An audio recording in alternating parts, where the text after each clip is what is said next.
So, gentlemen, we are contemplating the meaning of life. Literally. Yes, yes. My head is hurting over here. Yeah, my soul yearns for more In- understanding. Indeed, indeed. It's just almost like, why are we here? And for anyone who, I know we don't have anyone in our live chat yet, but for anyone listening to us on YouTube, watching us on YouTube, maybe listening to us on YouTube later, we are talking existential crises because we Yes. just started chatting and got deep right at 7:29. So, oh, and you know what? When Grace is here, and he almost said, one of my favorite things that first irritated Clarence way back in the day. Mommy. Mommy, are you my mommy? Oh boy. Yeah. When Grace, In reference to the, yeah. It's not my fault. In reference for people who are not watching this on video to the picture of the 1940s boy and who turns up in this episode of Torchwood. Yeah. Yes, indeed. And what's Tasha's really here. And Tasha is here. So is Win Grace. Welcome, welcome, welcome. What's really cool is if you're watching us on YouTube, this part of this does not go into our audio version. So cool. Just kind of a little snippet. Oh, that's right. Not after until the you snap say, not until you say, here we go again. Yes, indeed. So Okay. why don't you do the honors, Lee Shackelford? Well, in the famous words of Brigadier Alistair Lethbridge Stewart, here we go again. Indeed. The Discussing Network presents Discussing Who, a Doctor Who podcast. I'm Kyle Jones, and I want to start by welcoming back Clarence Brown. Clarence, how are you? You know, debating the meaning of life withstanding, I think I'm doing pretty well today, man. Glad to be here with you guys to talk this one out as always. Indeed, indeed. And it wouldn't be Discussing Who if I could not say, welcome back, Lee Shackelford. How are Thank you, good sir? Very well indeed. Torchwood is a good show to contemplate the meaning of life with, I think. Yes, indeed. Frankly. Some of this stuff is getting deep. Yes. It started out deep. Anyway, we'll get into it. Indeed. So I want to welcome everyone in the chat. And if you're listening to our audio version and would like to join us in the chat while we record, you can find us on YouTube. You can find us on Twitch. We stream live and also on Facebook. So any of those three things you can find us on. But Clarence Brown, I want to ask you, where else, if they just want to subscribe, how could they do that? Yeah, you can subscribe on any of the social medias, or if you just want to drop us a line, tell us how you're doing, or tell us something we should be talking about, you can hit us up at discussingwho@gmail.com. Or like I said, Discussing Who on any and all social medias. Yeah. Indeed. And Lee Shackelford, you have something that you like telling people, and I want to ask, what is that? That is that we know you got other things you could be doing, but you've chosen to spend this time with us, and we are honored and will do our best to not disappoint. But thanks for joining us. Indeed. So, gentlemen, question.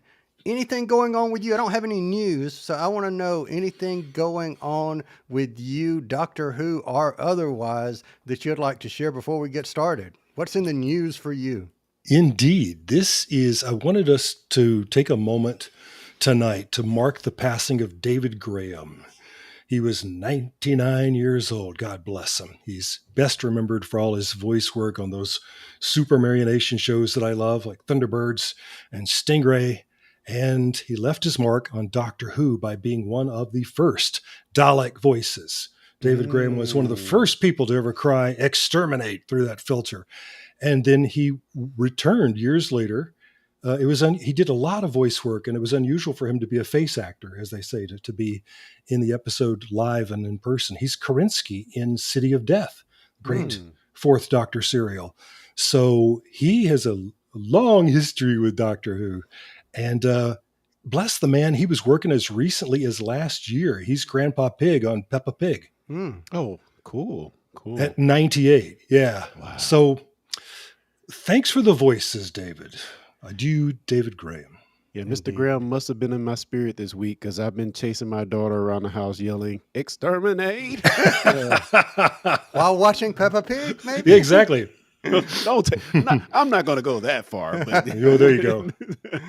Oh, anything for you, Clarence? Anything going on? Anything you're watching? Not really, man. Just kind of laying low.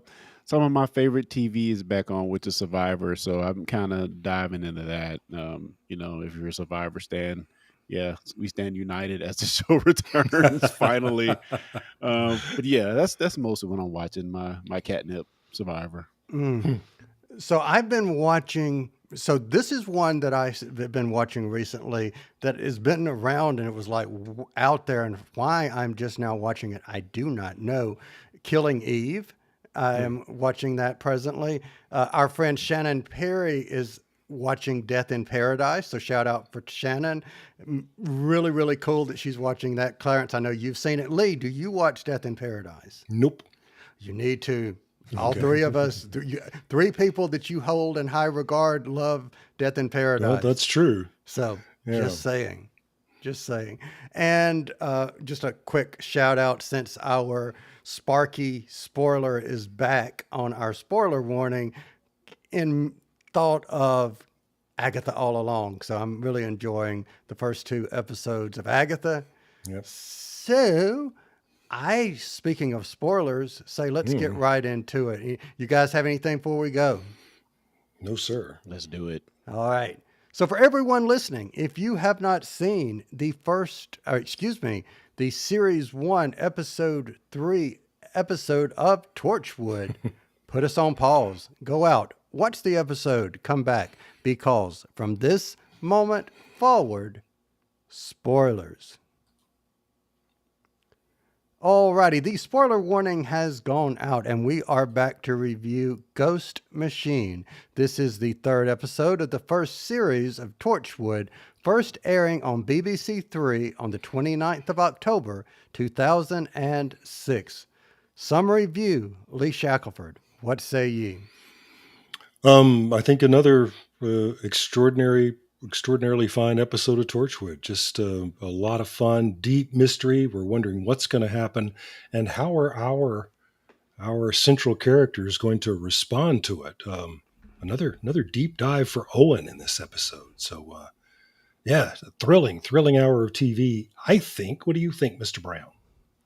Oh man, I was already by I guess 3/4 of the way into this sale. It's just like kind of an okay normal episode, but I have to say one thing they've been getting right so far is the drama. Just for the way the drama is written, excuse me, and the climax, the way it's structured, they are uh, masters so far in the Yeah. series. Because again, I would say, okay, this is okay episode, but once we get to the climax, I'm like, man, you guys did it to me. You did it to me, and I was just like, again, my jaw on the floor, and like, this is awesome.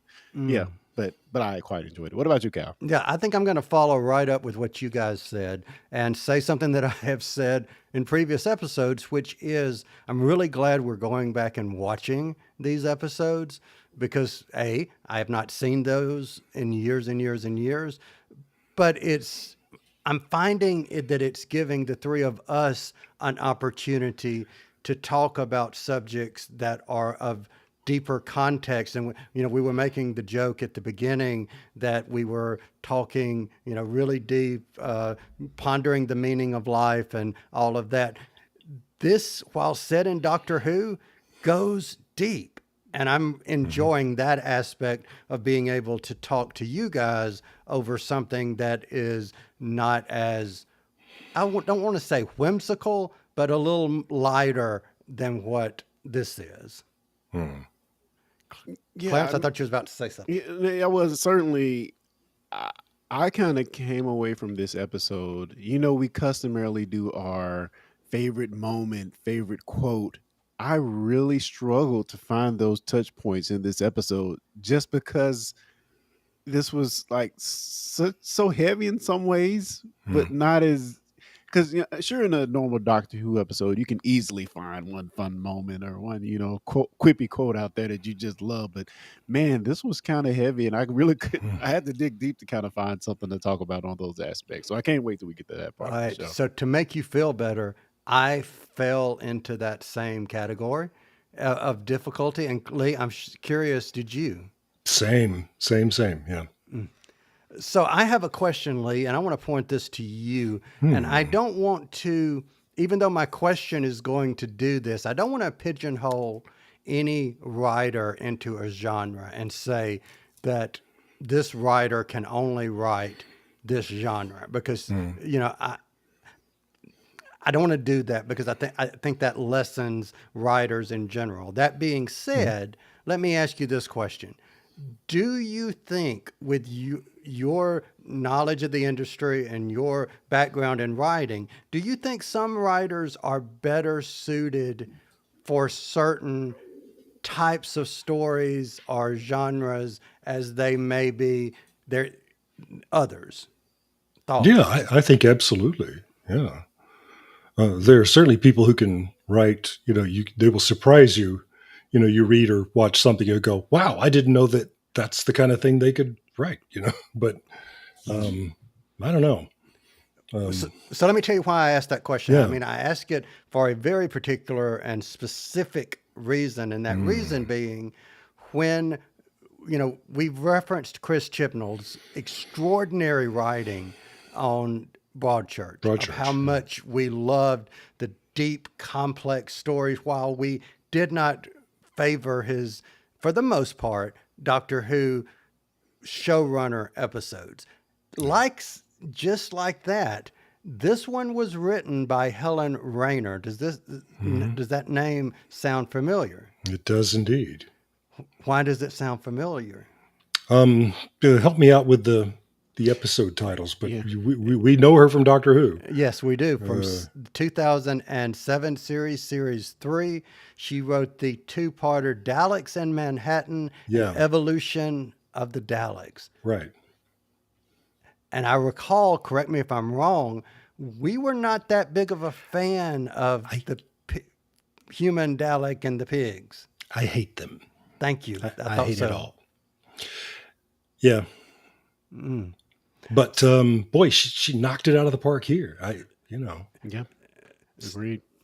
So I guess what my thought is, some writers just flourish in the street level, even though there are some fantastical in this. You didn't have aliens, you just had a device that did something, but the story, I think, was about the people, not about, um, the aliens and what the aliens were doing, right?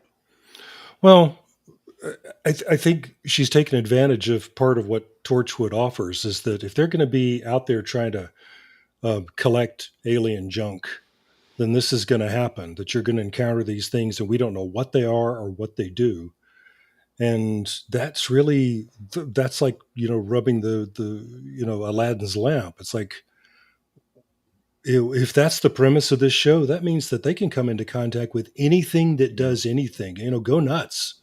What if there's something that can show you the past? Hmm. What if it's part of a two-part device and the other part shows you the future? Yeah. You could see why they might have something like that. Right. But in the wrong hands, so just dropped into people who don't know what it is, that's chaos. That's an exciting idea right there. Hmm. Yeah. All right, really quick before we move on, I bring in a comment from Tasha from After the Snap. She says, I definitely wouldn't want a horror book written by James Patterson or a legal thriller from Stephen King. Yeah. Point taken. That's right. Very The good two of point. them should just stay out of each other's wheelhouses. Yeah. And while we're talking about how deep these episodes are, our friend Wingrace says, make sure you ask that question again after the next episode. Laughing smiley face. Yes. I'm prepared for the next episode already. I So. am too. I don't know what's next. So Oh, Cyberwoman. Cyberwoman in space or not, but The thing that gets me is Bill was a cyber woman, but she was not in a bikini cyber suit. You got to spice it up, man. You have Spoilers. Spoilers, yes. All right. So, She certainly was not. no, she wasn't. So, Clarence, I want to point this next question to you. So, we see time travel take a different spin in this episode. Without going into specifics of the story yet, what do you think of the ability that the ghost machine gave its users? And I don't even, maybe not ability, but the circumstance that presented with this device. Yeah, I think it goes back to what Lee said. What does the normal man do when given power of such heights? So I think the premise of being able to go back and see some events like this, I think is very interesting. You know, from a police or a cop point of view, you may want to use it to solve a crime. From a thug level point of view, you might want to use it to make some money or extort some people. So it kind of depends on where you are. You know, from a therapist point of view, you might want to use to help somebody that's went down the wrong road. So I like the idea of having that tech and seeing how the user uses it and what kind of influence it has on what they do with it. Okay. Lee, what do you think? Yeah. Yeah. If you're Owen, and this thing falls in your hand, then you may become obsessed with somebody and decide that you're judge, jury, and executioner. Yeah. Yeah. Yeah. It seems like the running thread through these things that Torchwood finds and tries to take possession of is nobody should have this, right? Whatever it is, it needs to be locked away. There's just Thank you, Jack. thanks, Thank Jack. you, Jack. Glad 'cause you're if it out wasn't there. for him. As long as it falls in Cardiff, everything's okay. So Yeah. anyway, So I want to pose the question, and I'm not even sure there's an answer to my question, but I wonder if there are any devices that we have encountered in the last 100 years that society asked those same questions about, like in the wrong hands. And honestly, I'll go ahead and answer my own question. AI, the conversation around AI right now of how you use it, how you shouldn't use it, who uses it for what, who uses it for bad, who uses it for good, what is the right context? Is that not similar to this same question and response that you guys gave? Can I posit you with an even closer similarity here? Sure. So people thinks these things that they've done are locked away, and only they and the person they did it to have experienced this. Take today's or take yesterday's encryption of emails or devices. 50 years from now, is if quantum computers, I'm holding up quotes here, comes to be what they say it's going to be, like encryption of the past, they'll be able to break that in like 2 minutes or less. yeah. No matter what you've done. Yeah. So a similar type of thing here. We have this stuff that's locked away. This person has done or said a particular thing, think there's no way it's ever going to come out. But, you know, this tech that we have sometime in the future may be able to unleash all and reveal all. So I think that's something like that can be considered like similar to what we're seeing here. Yeah, agreed. You know, and I think what fascinated me about that was, and maybe the reason that I keep bringing back to it is, you go back to the 1600s, and if they were to see a cell phone of today, well, that's witchcraft, you know, or, you know, the Salem witch trials or whatnot. But it's all in the perception of what reality is at that moment. And I'm just saying, is it because we don't understand the use of not saying that we should have this device in any way, because obviously we're about to see it go to an okay way and a dark way, but just wanted to pose that because I thought that was quite interesting. Well, it is a lovely thing in this episode that we see Gwen actually use it productively. Okay, so tell us about that, because that's where I was going next. Tell us about what Gwen did, and by using it productively. Well, in the chat here, Wingrace made the point that uh, really love the idea of human emotion being an actual form of energy that's imprinted in time. So the energy is still there, you know. And yeah, right. Going on to say, kind of like DNA, people leave their stuff all over crime scenes, and suddenly they can be identified. Right. So, what if human emotions are like that? And Gwen realizes it's not just about contacting people's terror, these moments of terror. Maybe that's the first thing that the device will jump to, but can she relive lovely moments that she's had with her boyfriend? And she does. Yeah. She's able to do that because those things are still hanging in the air as well. And that's a really lovely idea. And the episode didn't have to make time for that, but they did. It's very interesting. So we're going to talk about the meaning of life with this show. I'm telling you, whether Whether we whether want we to or want to or not. not, yeah, we're going to get back to it. So, Yeah, that's one of the things I guess I was a little bit confused on in this episode. Like, what was the trigger? Because certainly on mm, this in the first instance, we saw Gwen explicitly press the button, but it seemed like from Owen's point of view, and even the second time we see Gwen use it in the apartment, it was almost like a impulse, a coercion, or something that was drawing them in to experience that, but not necessarily a intentional thing. You know, it kind of mhm, just happened to them. Is that kind of right. the sense you guys were getting? Hmm. Yeah, I don't think she did that on purpose any more than than the terrible thing that she and Owen both experienced in the tunnel. That yeah, Mm. it just sort of happens. So I took it as if we're saying that, like Wingrace said, if those things, those emotions are imprinted in time, maybe this device has a dual purpose. It allows you or the user to see what that moment was, but it also is like a metal detector. It's an emotion detector, and Hmm. it picks up. So when she comes home and there's this lovingness that had happened in home, it Mm, Hmm. picks up on that. When Yeah, they go in the tunnel, it picks up on that. So wherever that strong positive slash negative right. was, it ding, ding, ding, ding, Hmm. and the light comes on, maybe. Yeah, I I, like I it. think that's the way it plays to me in the show. I believe. So So let's talk before we get to Owen, because I want to spend the majority of time talking about Owen.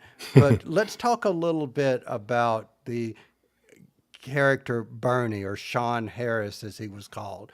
And he mm. used the device for monetary gain. Lee, I'll point it to you first. What did you think of this idea of blackmailing people based off of what he's seen? Well, it's another example of yeah something falling into the wrong hands. I mean, we were speculating about what things you could do with it, but yeah, if you get a glimpse of something um, passionate, terrible, eventful happening in somebody's life, then you can come around later and say to them, "I know what happened," you know. And that's why, and of course, Bernie figures he can make a buck with that, and we think, well, we're not going to see any of our heroes do that, right? And then Owen does it,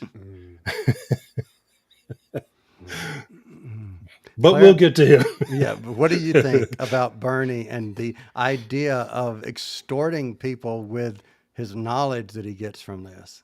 well played. Well played. Knowledge is power, and Hmm. that's what he's using it for.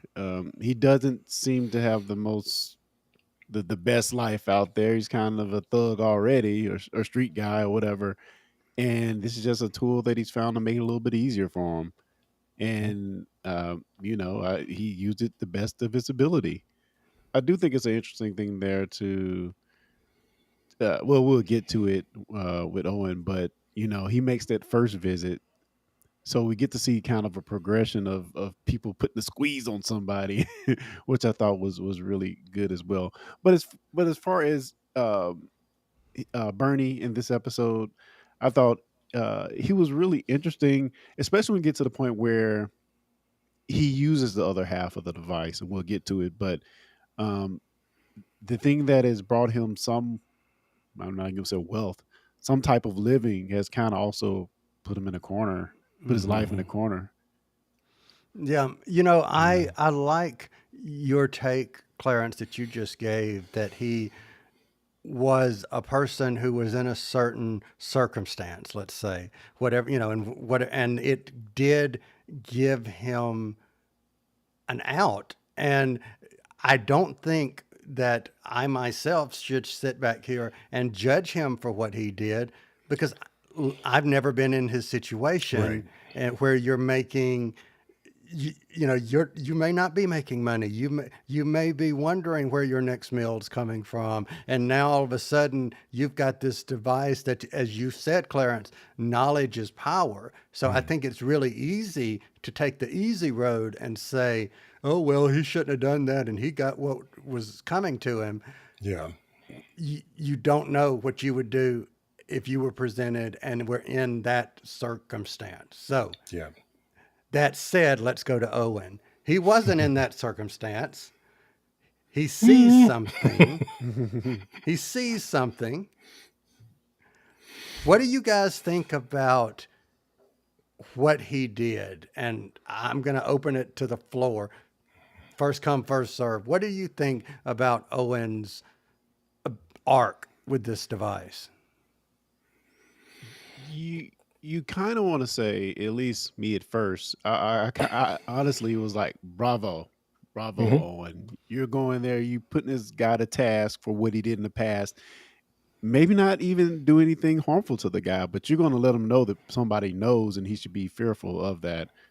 Now, we didn't know that was the second visit this guy had got from somebody Yeah. and it would send him over the deep end.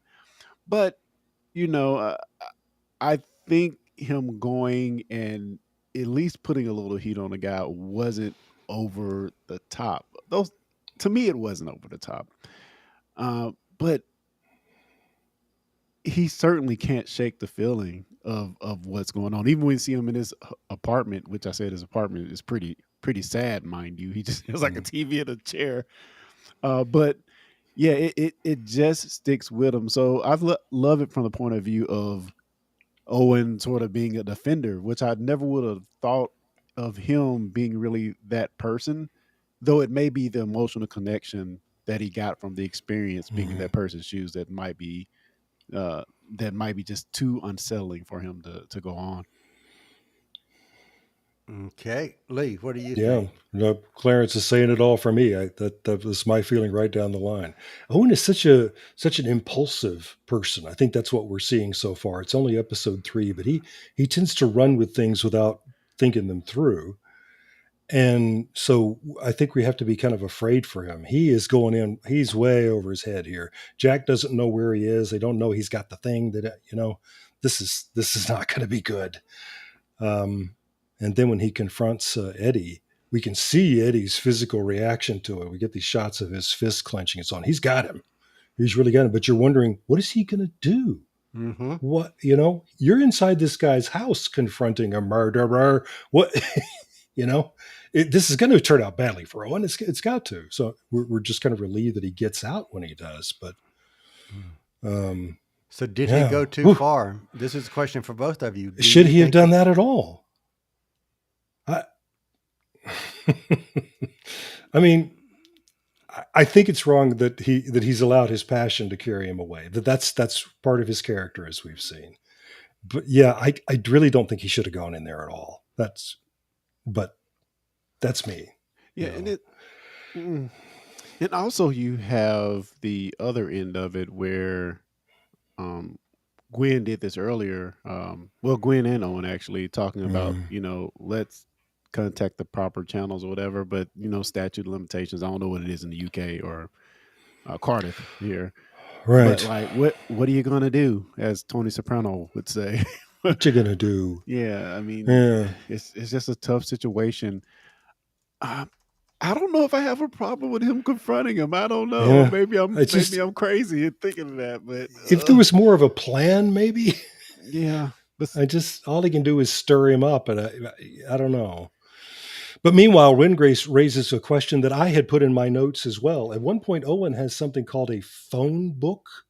Mm-hmm. Is that it? Is that a book about telephones or what? It could be. It could be the history Yeah. of phones. History of phones. There you Okay, go. yeah. Or it could be a catalog where you can go, or a website maybe, an old school catalog where you buy all your cell phones. Maybe. What's a catalog? That's, I don't know. What is a catalog?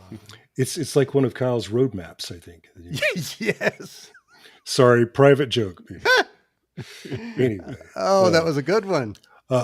In a binder, nonetheless. But Yeah. Cal's going to print it out for you.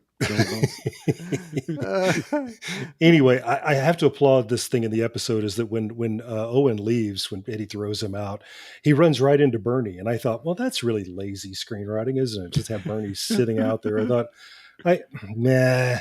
Okay, then we find out that's because Bernie has just been in there doing the same thing that Owen was doing. Okay, now I know why Bernie was out. All right. Now I didn't put that together. He had just been there previously. Yes. Yeah. So Eddie's just gotten this visit twice in like a half hour. I was like, yeah. I got the two visits, but I didn't get that it was so closely. But you're right. That makes a lot of sense. Wow. Anyway. So let me ask this question. If you were in Owen's shoes and had seen what he had saw, what would you do? I don't, like you say, you don't know until that actually happens to Right. you. It's been a long time. Yeah. And People to me that change.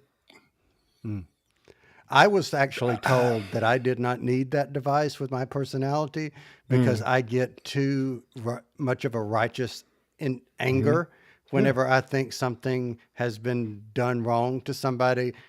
And especially if I think that person's getting away with it. So I will I will admit that I would probably have done the same thing Owen did.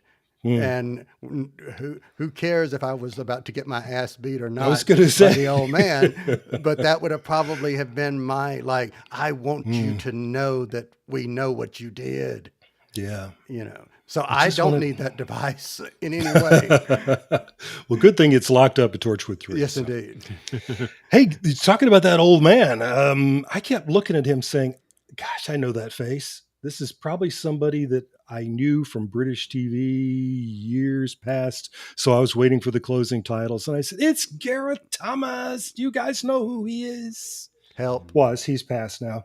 Gareth Thomas was Raj Blake of Blake 7. The closest thing to a sister show that Doctor Who has ever had, because it was created by Terry Nation, who gave us the Daleks. But his other great TV show, Blake 7, is a fascinating.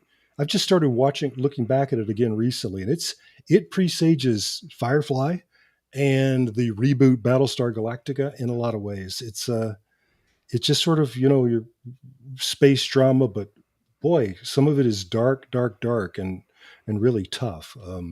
Is it like a serious? It is. Yeah. Oh, yes. It's very, very serious. And the joke, I remember the time, was that when Doctor Who was reduced to being made for thousands of dollars, Blake 7 was being made for hundreds.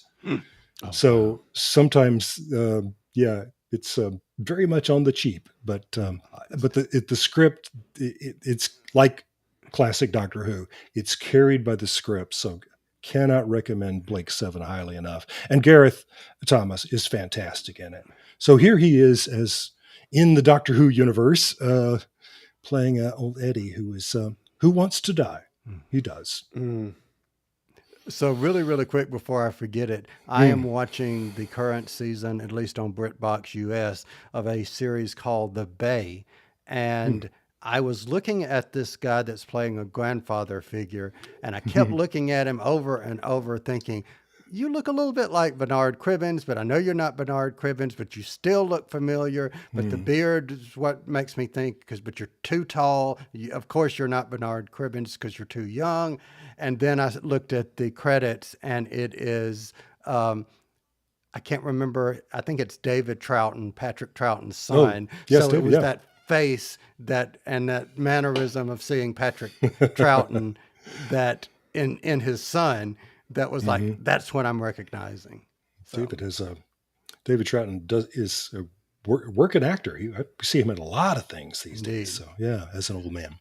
All right. Anyway, So I haven't going back. Let's go back to Ed for a moment, and this is maybe another weighted question before I even ask it, because in no way am I saying that if you don't get convicted of a crime that you commit, that you quote unquote still got punished or whatever the what it is. That said, my question is, did Ed really escape or not? Did he? Because we find out one of the reasons that Owen went on the tirade, we'll call it, that he did, was the fact that he was never held accountable for the rape and murder. yeah. But did he really escape that based on his life? Thoughts? I'm glad that we have one of those moments where Tosh pulls up his whole life history, that she has extraordinary access to. And yeah, his life's been miserable. And he's tried to kill himself multiple times. So I would say no. He did not get away with it. Yeah, we found out that he hasn't left his house in like, did he say 20 years, or it might not have been Something like that. Yeah. Yeah, Just And again, that wasn't in any way, shape, form, or fashion meant to make light of people who are not convicted of crimes. But what really no. just took me a way of seeing that is this character that we see is miserable, rightfully maybe so, that it's, who am I to judge him or as a character? But I'm glad that they didn't present it in a way to where when they do go knock on the door, it's the happy wife and he's the happy father and here's the, picket fence and the happy, Right. it was not, picket fences or whatnot. No, he doesn't say, look, dude, that happened a long time ago. Let's just keep this between us, because my wife doesn't know. And, no. He's not the bouquets. In any shape, form, or fashion. Oh, I would say that Hyacinth probably would say she would not have her husband being a murderer. She wouldn't have it. She wouldn't have it. Anyway, all right. So, gentlemen, now that I have completely taken us out of the realm from Torchwood to Keeping Up Appearances, any other? Hey, I brought up Blake 7. If I'm going to bring up Blake 7, you can bring up Keeping Up Appearances. All right, as long as we have coffee in 10 minutes. It's all Oh, it's all British TV. So. Indeed. Can we talk about the fact that Gwen has somehow never fired a handgun before? Yes. I know that the police in the UK, it's different than here, but still, really? It just makes you want to know more about what her training would be like, because she's not, she's a pretty high ranking officer. Yeah. She's, they let her under the crime scene tape the first time we see her, she's there to be nominally in charge. Like, so Jack is teaching her how to pull the trigger on a gun, squeeze the trigger on a gun. I just thought, I don't know. I'd like to hear other people's thoughts about that. Was that not a moment for Jack to get frisky with Gwen? Yes, that's some very sexy teaching Bound there. to go wow. I am a assertively straight person, but some of these things with John Barrowman like that, I just think, oh man, what? Yeah, it's 2 episodes in a row he's come on her a little bit. I just like, oh, yeah. And I think, why am I not looking at Gwen anymore? Okay, Gwen, there she is. Yeah. But she's, yeah. But yeah, the gun thing is interesting. I think maybe for us Americans, it just might be a cultural thing that we just can't fathom. I don't know. But I would like to know more about how that actually works. Mm-hmm.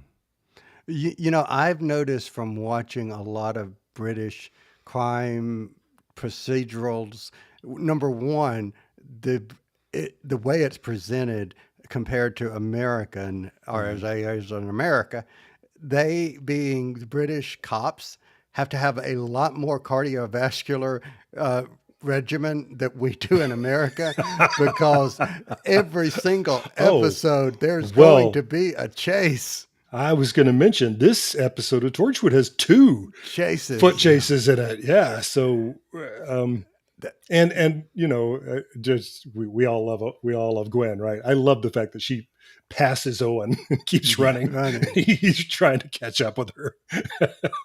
It's like, you go, girl. But think about it. If we were watching an episode of fill in the blank cop procedural in America on, or not just network, but any cable or whatever, we would be, here's the gun, stop, freeze. And They would have shot Bernie twice. Or they would have shot Bernie twice. 3 times. Yeah. Oh, come on. Bernie dead. Bernie dead. Oh, Bernie's boy. done left the building. Yeah. But you see my point. Whereas there is always going to be a chase, or they call in a special unit that has the guns. Yes. And then they shoot him twice. Yes. 3 times. God. But you notice that we get a good close up of it, that Jack and Gwen are wearing hearing protection. And it's got the Torchwood logo on it. Oh, I didn't even notice. Wow. I thought that's just a little close to 1966 Batman there, that everything down there is going to have the Torchwood logo on it. Yeah, Wingrave says they would have shot. Exactly. They would have shot him twice and flipped his car. Yeah. Flipped their car. But of course, once the car is flipped, they must come out of the sides A-okay. Yeah. And then use it as a shield. Yes. Yeah, keep shooting him. Anyway. All right. So I think I have come to the end of my list. I did have one other thing just for a minute, but thinking of the flipping car just literally just kind of derailed that final thought. So unless I think of it, go ahead, huh? So we get the reference to the 21st century is when it all changes once again in this episode. Right. We also learned that Jack doesn't sleep. What? Right. That's So he crazy. says. That's crazy. Yeah. And also found that this device works a lot like a time window. I wonder, was it pulled out of the mothballs for a recent time window creation in Doctor Who proper? Good Just a question. Good call out too. Time windows, yeah. Well, my only other thing is that it was getting back to Owen and Eddie again, is that Owen menaces this guy. He got a knife to his face and is doing the whole "tell me why I shouldn't cut your throat" thing. And then when it's all talk, right? Because when Eddie actually does get stabbed, Owen, without hesitation, becomes a doctor and works to save him. Yeah. Yes. And I just think that adds such a richness to his character, and is, I don't know, it's just such a well-written I was fixing to scene say and well moment. written. Yeah, well that's written. just, isn't that great? And it goes back to them doing drama right in this episode, because we got the glimpse of the future with Gwen telling herself that, or she's seeing herself be like, oh, Owen did it, so we have in our mind that Owen is going to be the one that commits the crime. But as we skew the future and change it, we see Owen doesn't do it, and we're all like, oh, good, oh. Yeah. And then it happens. Yeah. When I was working, I've written my notes for next week as well, trying to get ahead. And when I was working on that, I was thinking, these are 3 episodes in each of which we reach in under Gwen's sternum, pull her heart out and show it to her and stuff it back in and say, okay, now go home to your boyfriend. Are we, am I right? That each of these 3 adventures is about tearing her to pieces. We'll see if it continues next week. And he's feeling the effects too. He's like, "Where, you're never here. Where you been?" And right. It's taking a toll on their relationship already. Right. Yeah. And and you understand why the others don't have somebody. Yeah. Oh, I know what I was about to say earlier, and this is not to get into John Barrowman's recent troubles, I will say, in the media, but I did see an article recently where during that time he was in a dark place. So I just want to say, considering that we've seen him before, we think he's an awesome character actor, that I am sending out good vibes, and I'm hoping he's in a positive place as a Fine. human being. No kidding. So just wanted to say that. Yeah, and shout out to Wingrace who recently saw him. He has a cool picture if you go to Tasha's Discord after the Snap Moves and TV Discord with him arm in arm with Mr. Berriman. There you go. So, Awesome. really cool. Awesome. Kudos to you, sir. That's so cool. Indeed. We love you, John. Yes. All right. So, gentlemen, let's get into our favorite quotes. Clarence, favorite quote? Mine is going to be in the Bernie scene when he's being chased by Owen, and they get to the end of the chase, and he's like, Bernie Harris? And he said, who? I don't know who that is. And then the other one is, Bernie Harris. Please don't hurt me. I'm not going to hurt you. I'm going to bloody kill you. That's right. I'm not going to hurt you. All right. So, Lee, favorite quote? Favorite quote. We love picking on Bernie. I just love Jack and going in and taking the other part of the machine. And Bernie says, "So you're just going to rob it back off me?" Jack says, "So call the cops." Yeah, that was a good one. All right. So my favorite quote, and also leads into my favorite scene. So I will take the first favorite scene and pair it with my favorite quote. Jack says, "Unusual name. That'll help. Run a full check. Births, marriages, deaths, criminal records, passports. However long it takes, wherever he is, we'll find him." Owen says, "Found him. Flanagan. Thomas, 74 years. He's in the phone book." It's in the phone book. Yeah. So he's in the phone book was my quote, and that was my favorite scene. So back to you, Clarence. Favorite scene? I'm gonna go back to the chase scenes, which I think those, while inherently should be pretty exciting, I feel like they're hard to make exciting because we've seen so many of them over the years. But these are not just short, 2-second chase scenes. They're kind of extended.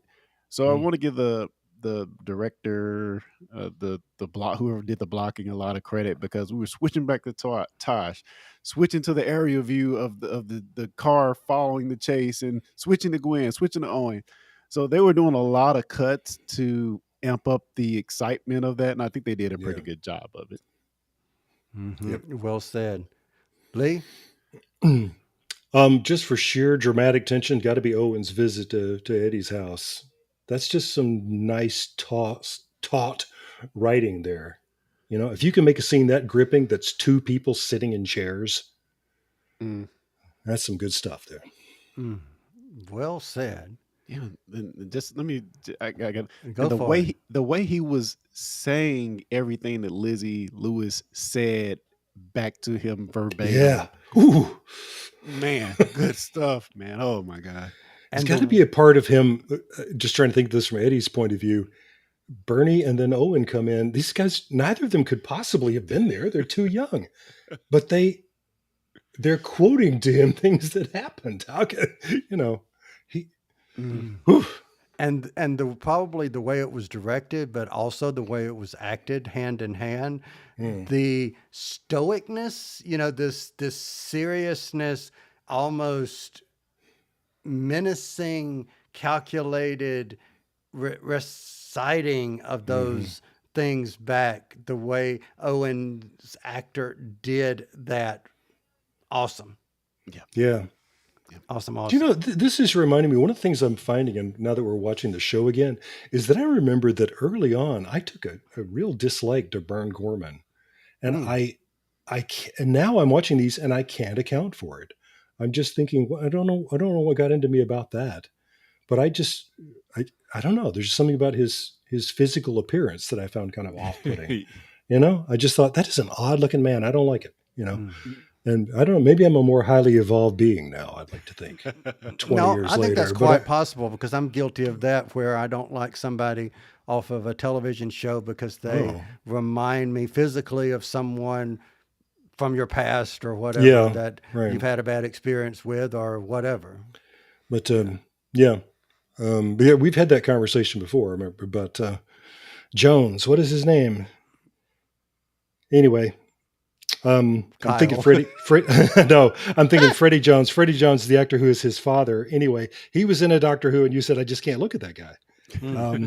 Anyway, but yeah, so I did that with Vern Gorman, and now I'm watching these again. I'm thinking, I don't see whatever it was I saw before. I think he's, and now I'm really appreciating him as an actor. I just think he's outstanding. I wonder what he's doing now. This was 18 years ago. I think I saw him in what's the Game of Thrones spin House of the Dragon? Did I see him in that? That would be interesting. Maybe It's possible. Look him up. it's possible. But you know what is definitely not possible, but a reality? Ratings. And Lee Shackelford, what's yours? I love this episode just from start to finish. So I'm going to give it 5 Gareth Thomas sightings out of 5. Okay. Clarence Brown, what say you? Man, I like I said, I was kind of in the middle about this episode until that cliffhanger, which just shot me way up. So I'm going to give this 4.5 alien timey-wimey devices out of 5. Okey-doke. I'm going to give this Timey-wimey. because I really used to love going through these and just looking when we got a new one because I thought that was so cool. I guess I didn't have a life, but I'm going to give it 4.5 phone books out of 5. I was interested in the phone book. I don't know why. Oh man, I really used to the yellow pages. Yes. I thought it was educational. Yeah, I'm somebody. Yeah. That's right. Or what was really cool was going to the front of the phone book and realizing, oh, these are some prefixes, or not, prefixes that you can call, and there's no long distance. Yay. Yeah. Nobody That's got right. that, guys. Come on, let's. Oh, dang it, I'm showing my age. That's But you. before I get any older, I just want to say thank you for everybody that is in the chat. Thank you, thank you, thank you. Always glad to have you in the chat with us. And gentlemen, always awesome to talk to you. And for everyone listening, guess what? We will be back